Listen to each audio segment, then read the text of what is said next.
పాల్పడితే సొంత ఆస్తులను కూడా కేసులో అటాచ్ చేస్తామని జిల్లా ఎస్పీ సతీష్ కుమార్ హెచ్చరించారు.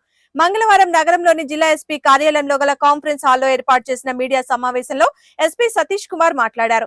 కడప జిల్లాకు చెందిన ఆకుల శ్రీను, నాగదాసరి మహేష్ అనే ఇద్దరు పాత నేరస్తులు గుంటూరు నగరంతో పాటు జిల్లా వ్యాప్తంగా చోరీలకు పాల్పడినట్లు తెలిపారు. భారీ ఎత్తున బంగారం చోరీ అయినట్లు వచ్చిన ఫిర్యాదు మేరకు దర్యాప్తు చేసి ఇద్దరు నిందితుల్ని అరెస్టు చేయడం జరిగిందన్నారు. ఈ కేసులో తమిళనాడుకు చెందిన చంద్రన్ అనే వ్యక్తి కూడా ఉన్నాడని, ప్రస్తుతం నిందితుడు పరారీలో ఉన్నట్లు తెలిపారు. అతి త్వరలోనే ఆ నిందితుడిని కూడా అరెస్టు చేస్తామన్నారు. నిందితుడి వద్ద నుండి సుమారు 28 లక్షల విలువైన బంగారం, వెండి ఆభరణాలు, చోరీకి ఉపయోగించిన ఒక ఆటో, ద్విచక్ర వాహనాన్ని స్వాధీనం చేసుకున్నట్లు తెలిపారు.